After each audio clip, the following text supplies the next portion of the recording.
YouTube.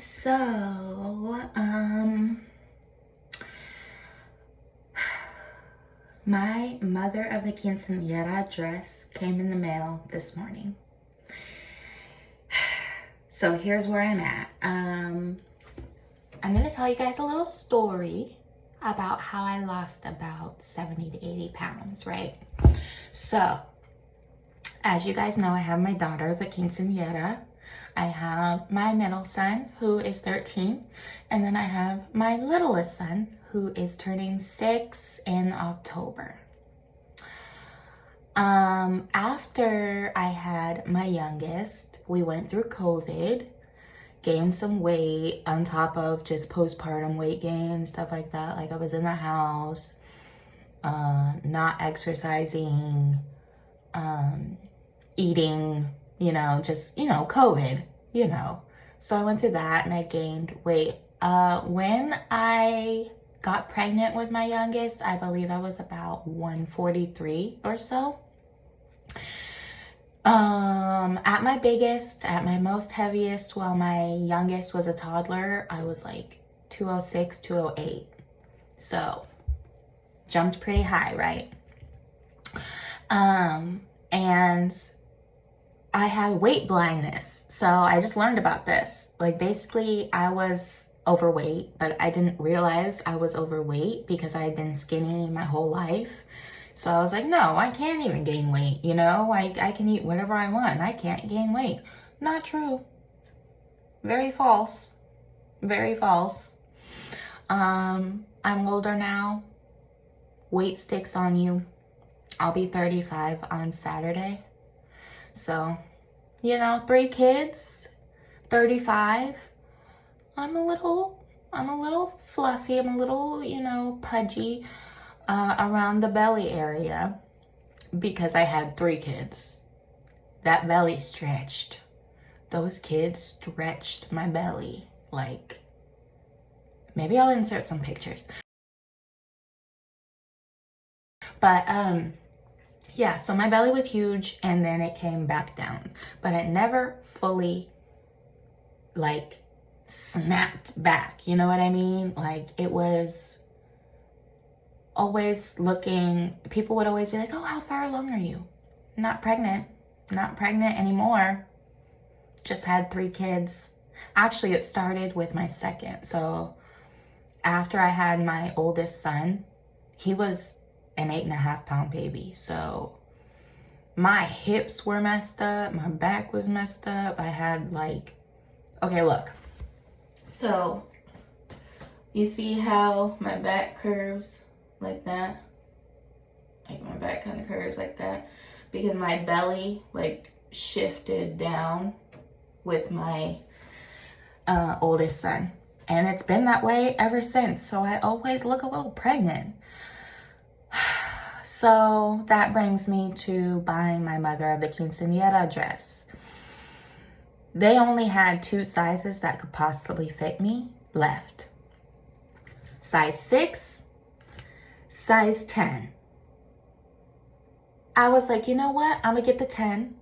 I'm gonna get the 10 because I'm not trying to set myself up for failure. You know what I mean? What if I can't fit the 6? A 6 is like a small, right? Because 8 to 10 is medium, right?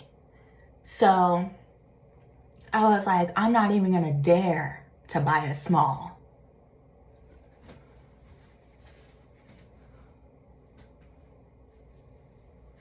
Not even gonna dare to buy a small. But you know what? I was texting my best friend and I was like, I don't know what to do. They only have a 6 or a 10. I think I'm gonna get the 10 because that's a medium, right? And I'll feel better, more comfortable in a medium. My best friend is a size 10. She was like, girl, get the 6. And then she was like, you have to have at least one dress in your closet that you can go by the size of that and see, what your dress size is right now. Because I really didn't know. I never buy nice dresses, they're always like, you know, Walmart, Target. So they're large, 12 to 14. That's what I buy.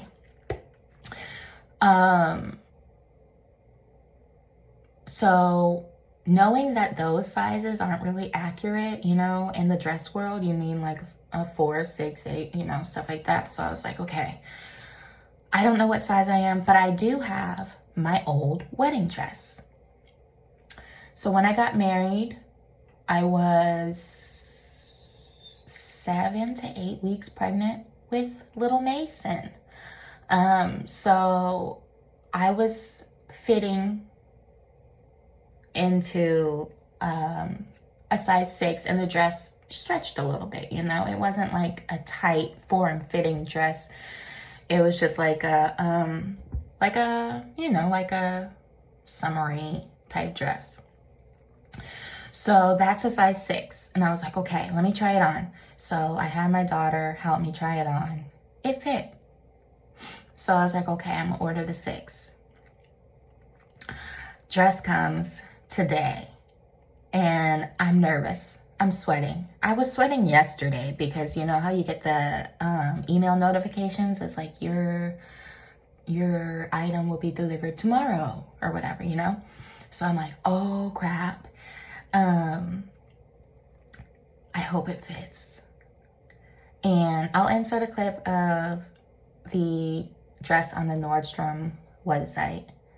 And then, so yeah, so you get an idea of what the dress looks like on somebody, right? And then I'm gonna try it on. So I'm nervous because I just, at this point in my life, even though I'm not like obese, I don't feel skinny. I don't feel small. And it's probably something to do with the fact that when I got older, I realized I could gain weight. And so now that's like a fear of mine. Like, I don't want to gain weight again. I did it once.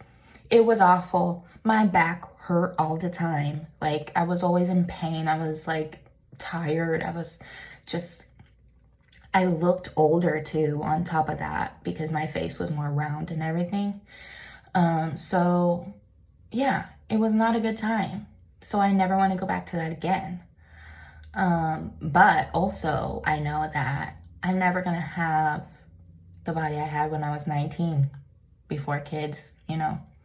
So I'm always somewhere in the middle now. Yeah, you know, plastic surgery could fix that, but vamos a ver. That's a possibility. Maybe I'll get myself a tummy tuck, make myself feel better. But that's really all I want because of the loose skin. You guys want to see? No, I'm not going to show you. Not going to show you. So, all right. I have the dress. Let's try it on. Okay, so here we have it. It is on. This is a size 6.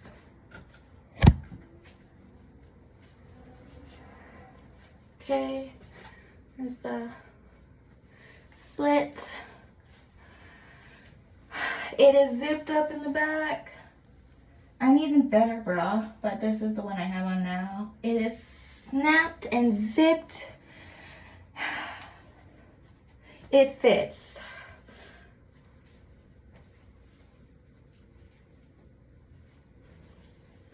So, I don't know if this is healing my body dysmorphia or what, but just imagine, you know, this dress, right?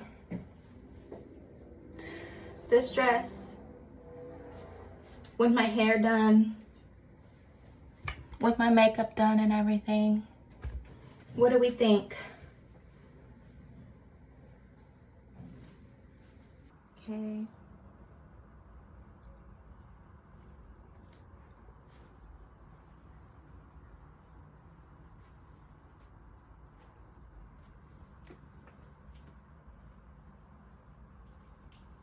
What do we think, guys? Okay, so I tried it on. It fits. So I do not need a 10. 6 was a great size. Like I said, I don't know if this is healing my body dysmorphia or what, but I can breathe easy now, knowing that the dress fits. I just won't be eating any like cupcakes or anything that's gonna add a couple pounds in the next 30 days or so, because that's how long we have left. Wait, no, today's the 6th. We have 24 days. 24 days that I need to stay at least in this size bracket.